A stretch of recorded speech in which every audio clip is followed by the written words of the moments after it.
Chaque jour, Charles et Carole vous présentent la leçon de l'école du sabbat.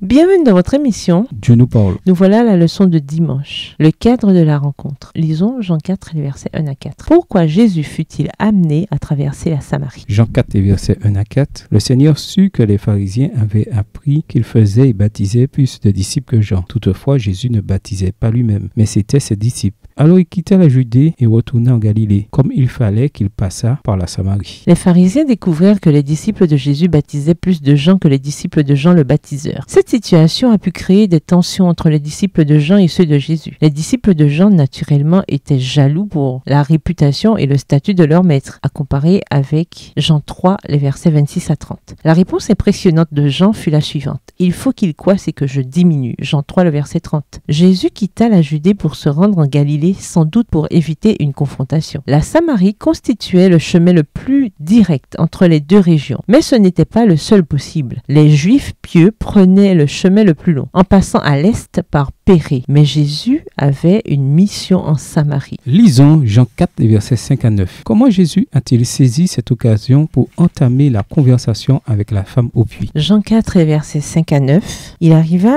dans une ville de Samarie nommée Sichar, près du champ que Jacob avait donné à Joseph son fils. Là se trouvait le puits de Jacob. Jésus, fatigué du voyage, était assis au bord du puits. C'était environ la 6e heure. Une femme de Samarie vint puiser de l'eau. Jésus lui dit « Donne-moi à boire », car ses disciples étaient allés à la ville pour acheter des vivres. La femme samaritaine lui dit « Comment, toi qui es juif, me demandes-tu à boire à moi qui suis une femme samaritaine ?» Les Juifs, en effet, n'ont pas de relation avec les Samaritains. Le puits de Jacob était situé tout près de Sichem, tandis que Sichar, d'où venait la femme, était à 1,5 km. Jésus s'assit près du puits, tandis que ses disciples allèrent en ville acheter à manger. Ils n'avaient pas accès à l'eau rafraîchissante du puits. Quand la femme vint puiser de l'eau, il lui demanda à boire. Dans Jean 3, il est surprenant que Nicodème, un chef des Juifs, un rabbin, se soit abaissé à venir voir Jésus. Il vint de nuit pour éviter d'être vu. Mais dans Jean 4, la femme se cache en plein jour, peut-être pour éviter de croiser d'autres femmes qui venaient soit en début, soit en fin de journée, quand les températures étaient moins élevées. Après tout, pourquoi faire autant de chemin pour aller chercher de l'eau en plein milieu de journée quand la chaleur était accablante? Quelles étaient les raisons de sa présence? Sa rencontre avec Jésus allait changer sa vie. Quelle scène se joue ensuite? Un maître juif est comparé à une femme samaritaine de mauvaise réputation. Quel contraste! Et pourtant, dans ce contexte précis, nous assistons à une rencontre remarquable. Dans votre culture, quel tabou entrave peut-être votre témoignage? Comment apprendre à les transcender? Venez en classe ce sabbat avec votre réponse. Au revoir. Et à demain si Dieu veut.